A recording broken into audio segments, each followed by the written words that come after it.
Jadi sebelum bahas itu perlu kami sampaikan hari ini di Rumah Sakit RSUD Grati ataukah di Bangil itu pasien COVID-nya nol. Nggak ada. Ada pasien per hari ini ya. Ada ya alhamdulillah. Ada 3 warga Kabupaten Pasuruan tapi di luar rumah sakitnya, di luar 2 rumah sakit itu. Di luar Kabupaten Pasuruan ada 3 tapi tidak di sini. Tapi yang di sini rumah sakit kita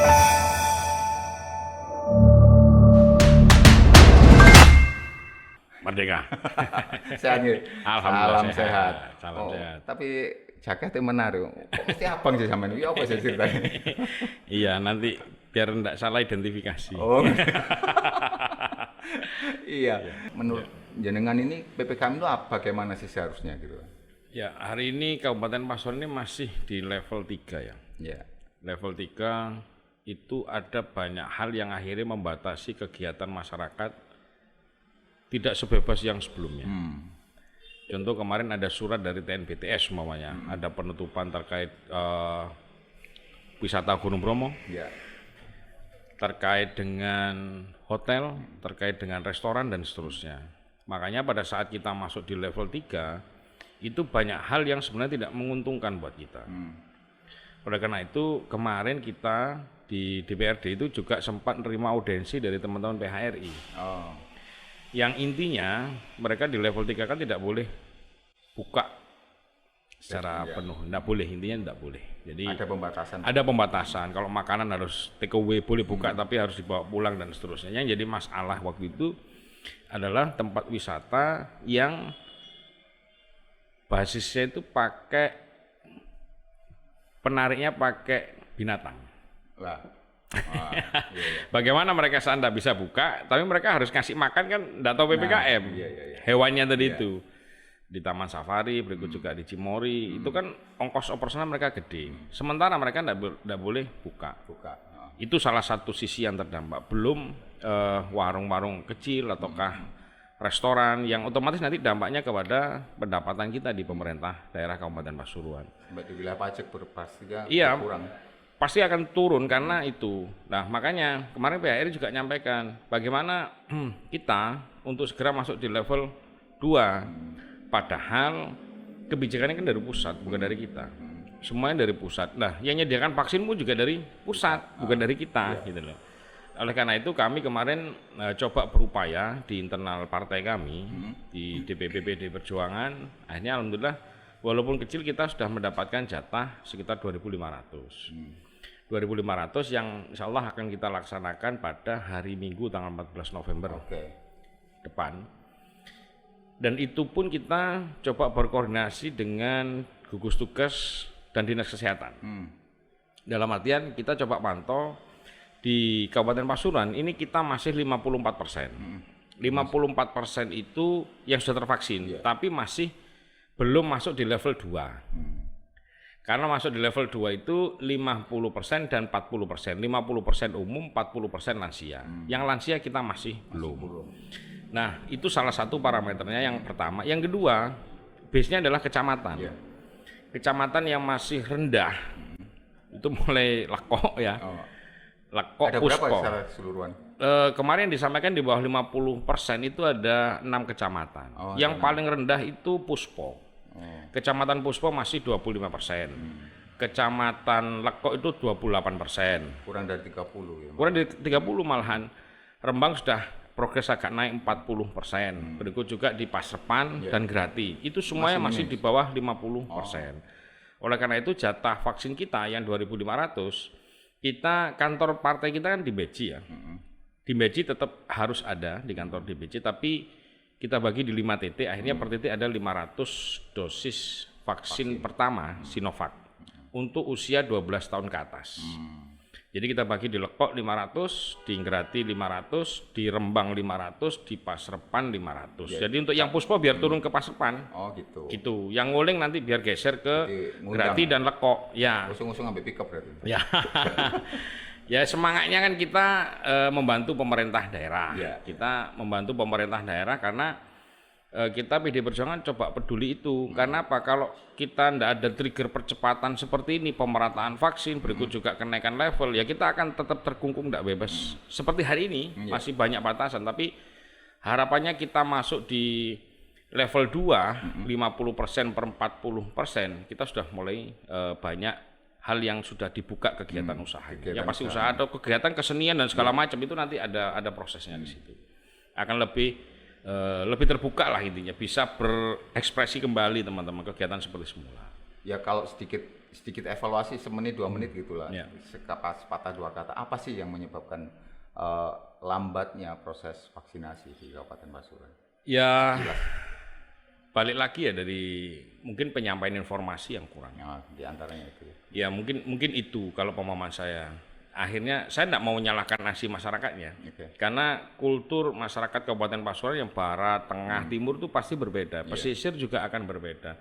Indikator IKM, PDRB dan segala macam itu pasti pengaruh juga terhadap perlakuan vaksin ini. Makanya mestinya saya berharap dari gugus tugas atau pemerintah daerah untuk pelaksanaan vaksin berkolaborasi ini, treatmentnya saya yakin juga harus berbeda. Mau di Pandaan, Gempol, Beji dengan yang di Lekok, Tinggrati sampai Nguling sana juga perlakuannya pasti akan berbeda treatmentnya. Kira-kira kalau diiming-iming hadiah umroh gitu gimana? Ya kepengen sih, saya juga kepengen umroh lagi. Ya kami coba dari beberapa studi lapangan ya. Kita pantau beberapa desa itu masih 200 300 kita sampling. Tidak hanya di timur, di barat pun sekarang masih 120 130 masih ada sisa. Jadi artinya untuk kita lakukan vaksin besok tanggal 14 ini kita coba men-trigger masyarakat memberikan pemahaman dulu. Memberikan pemahaman dulu, contoh kita kalau mau umroh dikasih rezeki sama Tuhan, sama Allah, berarti kan kita harus vaksin, simpel aja. Satu, kedua, urusan administrasi kependudukan dan pencatatan sipil, itu pun juga nanti akan hubungannya sama itu, pengurusan samsat dan seterusnya. Kita pun sendiri kan sudah harus punya aplikasi Peduli Lindungi. Jadi kita mau masuk gedung perkantoran, maukah ke hotel, mau rapat-rapat, kita kalau tidak punya aplikasi itu kan kita tidak bisa masuk. Salah satunya begitu. Jadi nanti ada banyak keterbatasan pada saat kita tidak punya sertifikasi vaksin. Nah, itu yang yang penting. Jadi oleh karena itu kita punya pemikiran agar menarik masyarakat di wilayah timur yang rendah itu kita berikan bagi yang mengikuti vaksin yang dilakukan oleh PDI Perjuangan itu diberikan paket sembako. Paket ada inilah. Ada sembako. Sedikit lah. Ilik-ilik lah. Ya sedikit bagi seseorang, tapi kalau di total 2.500 agak besar Mas Suci. Tapi paling enggak itu bagian dari kita PDI Perjuangan untuk menyelesaikan peningkatan level yang ada di Kabupaten Pasuruan. Pastinya memang ini jadi salah satu titik awal untuk proses bakal banyak diskusi sebenarnya setelah PPKM ini mau ngapain juga. Setelah ada peningkatan juga mau ngapain. Memang kalau dibuka memang otomatis bisa bangkit cepat. Nah, itu kan mungkin jadi pertimbangan dewan atau jenengan sebagai ketua partai. Itu juga menjadi catatan-catatan kritis kita. Setelah PPKM level 2 dibuka lah terus iso kan bisa jadi modalnya habis dan seterusnya, itu jadi perkara tersendiri ketika mau sudah dibuka arep usaha ternyata modalnya wis entek kayak wingi pas meneng. Itu diantaranya mungkin salah satu catatan-catatannya mungkin bisa jadi pertimbangan setelah PPKM di level 2 atau sampai di level 1 atau bahkan udah clear nggak ada lagi COVID misalkan, ini jadi hal yang mungkin jadi fokus atau gimana ini? Jadi sebelum bahas itu perlu kami sampaikan hari ini di rumah sakit RSUD Grati ataukah di Bangil itu pasien COVID-nya 0. Ya ada pasien per hari ini ya. Ada ya alhamdulillah ada 3 warga Kabupaten Pasuruan tapi di luar rumah sakitnya, di luar 2 rumah sakit itu. Di luar Kabupaten Pasuruan ada 3 tapi tidak di sini. Tapi yang di sini rumah sakit kita 0. Tapi vaksinnya kita masih 54%. Artinya untuk kembali normal itu indikatornya tidak hanya masalah pasien COVID-nya 0, tapi yang utama adalah vaksinnya. Nah, ini yang akhirnya menjadi pemikiran kita untuk ada percepatan. Setelah ini nanti tercapai, kita bisa masuk ke level 2. Ini kan juga banyak PR lagi. Nah, itu dia. Makanya kami berharap mumpung kita lagi bahas APBD untuk 2022, Kita juga kemarin atas nama fraksi kita juga nyampaikan di pandangan umum kita bahwa kita coba concern di penanganan kemiskinan ekstrim. Dalam artian ya dalam artian hari ini kita ngomong sebelum 2020 aja indeks pengangguran terbuka kita tinggi. Warga miskin yang belum tercover oleh pemerintah pusat, provinsi ataukah kabupaten juga tinggi. Kalau pusat itu ada PKH, DTKS, ada BLTDD lewat ADD, juga ada yang dari pemerintah provinsi. Yang tidak tercover itu juga tinggi. Follower ngeri tinggi. Ada kemiskinan ekstrimnya tinggi. Itu walaupun data BPS-nya kalau saya tidak percaya, mohon maaf ya, karena kemarin DTKS yang data kemiskinan diajukan di atas 500.000 di Dinsos, gitu loh. Itu butuh waktu untuk butuh waktu untuk membongkar itu barangkali sebenarnya cukup menarik Mas Andri ini juga punya gambaran panjang tentang bagaimana setelah PPKM di level 2 bahkan di level 1 ini mungkin memang butuh. Dan sedikit tadi diulik masalah kemiskinan ekstrim. Ternyata bagaimana potensi yang ada di Kabupaten Pasuruan mulai dari potensi alam, potensi apapun, bahkan sampah sekalipun ini menjadi ruang atau peluang untuk mendorong peningkatan pendapatan masyarakat. Kira-kira kan gitu nantinya. Kira-kira begitu. Ada tambahan lagi mungkin sedikit. Intinya begini, hari ini kita dibilang takut banget tidak boleh. Dibilang sembrono banget tidak boleh. Kita ini orang-orang pilihan sebenarnya. Kenapa saya sampaikan orang-orang pilihan? Kita kemarin kalau tahu bulan Juli Agustus di masa Pagebluk yang mungkin speaker musola kiri kanan rumah kita pengumuman kematiannya itu sampai 3, 4, 5 kali ya. Kita kan orang-orang yang harus wajib bersyukur ya hari ini. Kita sudah melewati itu. Oleh karena itu kita harus optimis. Kita sudah lolos dari Pagebluk, hari ini kita masih diberikan hidup, ya kita harus optimis menatap semuanya. Kita tidak boleh pesimis. Tapi ya gitu, sembrono banget tidak boleh, takut banget juga tidak boleh. Kita harus berpikiran positif dulu. Nah, peluang-peluang tadi yang secara umum mungkin yang disampaikan Mas Tuji itu sangat mungkin, paling tidak harapan kami di DPRD itu APBD kita bisa hadir di tengah masyarakat, di tengah-tengah masyarakat. Dalam artian bisa men-trigger ekonomi ini bisa bangkit.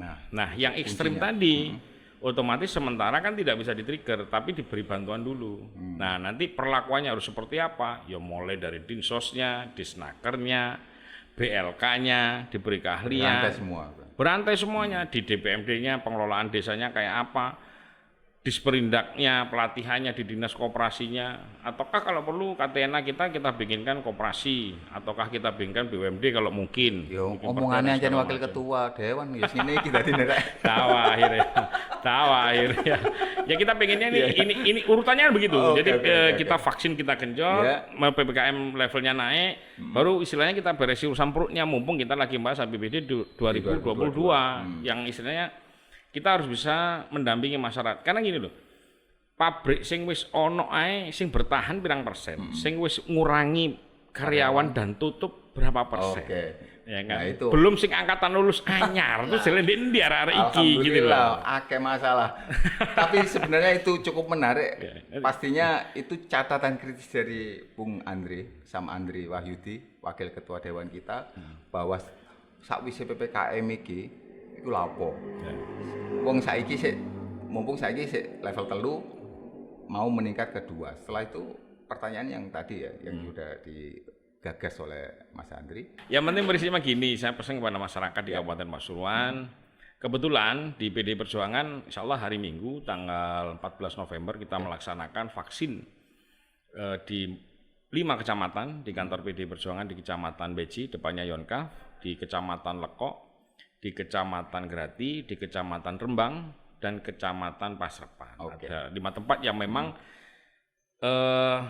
ada yang di bawah 30%, ada di bawah 50%. Kita ini bantu gugus tugas sebenarnya untuk percepatan itu agar kita Kabupaten Pasuruan segera naik level ke level 2. Saat kita punya harapan level 2 nanti banyak hal yang segera kita kembangkan dan kita konsepkan, dirumuskan untuk permasalahan-permasalahan di masyarakat. Nah, tidak hanya di PD Perjuangan, saya berharap masyarakat juga bisa mengikuti vaksin di balai desa atau balai kelurahan masing-masing. Sekarang kan tiap kecamatan juga ada. Cuman bedanya kalau di balai desa dan kelurahan hadir pulang. Kalau di tempat kita ada sembako. Oh, gitu ya. Gitu aja. Semoga masyarakat bisa terpenuhi targetnya. Siap, ya, amin, bagian amin. kecil ini bisa bantu pemerintah daerah Kabupaten Pasuruan. Salut juga, terima kasih Mas Andri. Sama-sama. Dewan Wakil Ketua Dewan ini rada ndredeg kayak Jani Warmo ya. Tapi itulah sedikit kita perbincangan kita tentang PPKM dan sakwise PPKM itu selaupo. Itu jadi catatan kritis kita. Salam sehat, sukses selalu. Terima kasih Mas. Terima kasih. Semoga sehat selalu Mas Haji. Sukses Warmonya. Sukses. Merdeka. Merdeka. Assalamualaikum warahmatullahi wabarakatuh. Salam.